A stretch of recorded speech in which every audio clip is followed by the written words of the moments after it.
Here's how to log a voice channel on Discord.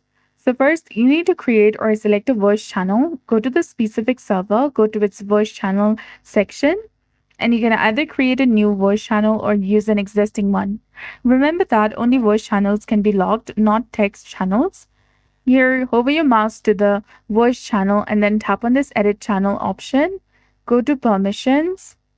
Here, select the private channel and toggle this option on, and you'll be done.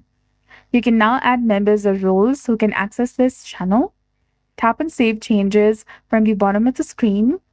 Also go to Advanced Permissions and make sure that everyone is selected here.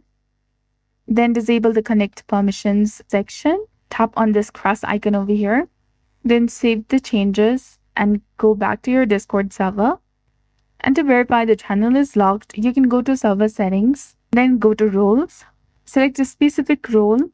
Scroll down to the bottom and select View Server as Role option. You should now see a lock icon next to the channel name indicating that it's locked, or you might not see any voice channel over there. Tap on Disable in the top left. So that's it. I hope you found this video helpful. If you did, please like, share, and subscribe. Thanks for watching. We'll see you again in the next one.